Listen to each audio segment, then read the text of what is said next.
devo salutare prima, no? Faccio tutto io prima. Grande.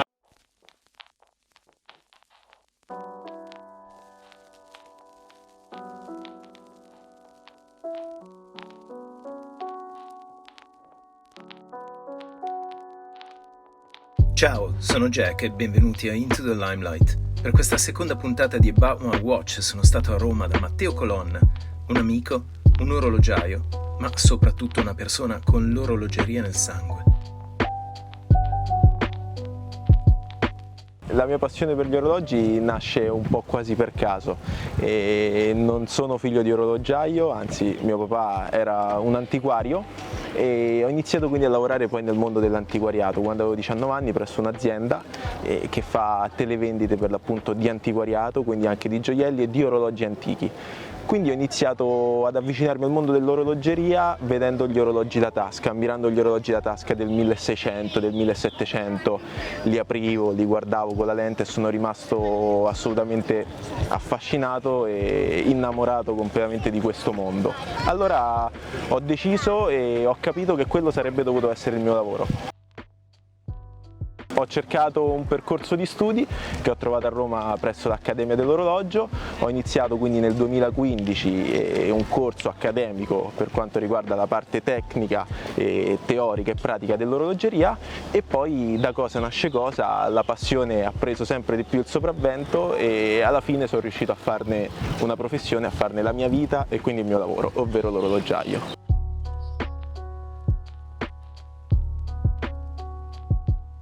Arriviamo quindi dunque al protagonista poi di questo video, che non sono io ma che è l'orologio che indosso al polso, ovvero un Bulgari Octo finissimo con cassa e bracciale in titanio. L'amore per questo orologio nasce la prima volta che lo provai. Ero con Filippo, con il mio collega appunto di Roma Time, il mio collega orologiaio, e eravamo in aeroporto a Fiumicino e stavamo andando a Nizza per direzione Monaco, Principato di Monaco.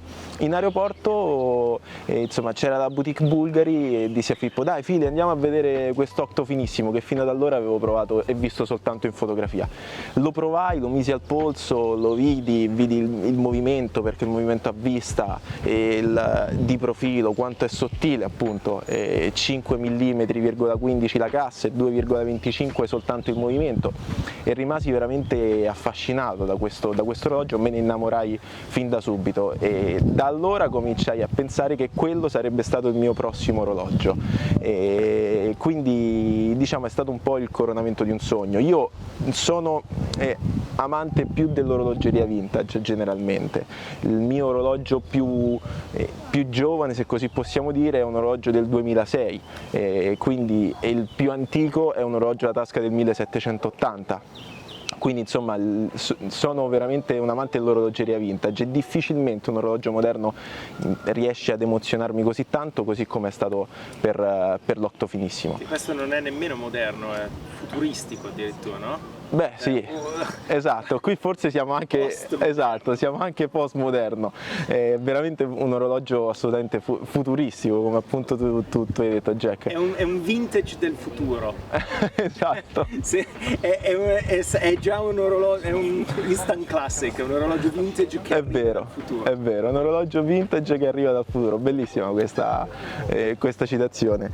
E appunto poi non era fino ad adesso l'orologio più importante per me emotivamente, perché comunque sia un orologio che ho preso 20 giorni fa, no?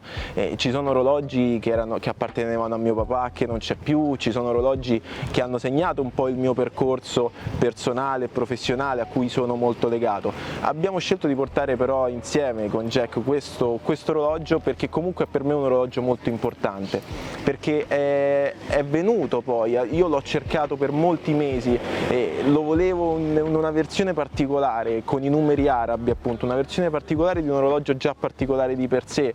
Ho pensato addirittura di andare a Dubai per prenderlo e andare a prenderlo fisicamente a Dubai, perché questi orologi si trovano solo lì in questa versione con questo quadrante.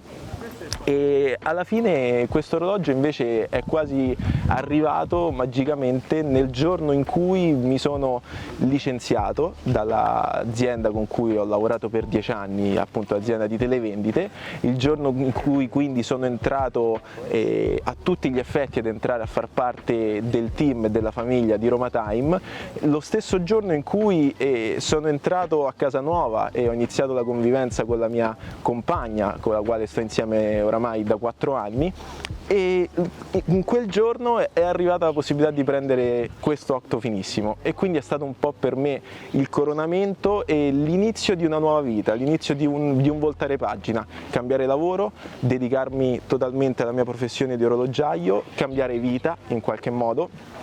E quindi è stato un po' la ciliegina sulla torta, se così possiamo dire, e per me sarà sempre l'orologio che mi ricorderà quel giorno e quel cambiamento. Come dissi su un post che ho fatto su Instagram, per me l'orologeria è proprio questo, è una Polaroid, è un'istantanea nella mia mente di un ricordo felice, e per me questo octo finissimo sarà sempre l'istantanea di quel momento, di quel ricordo felice, del cambio lavoro, della mia professione e della mia anche realizzazione a livello personale oltre che professionale.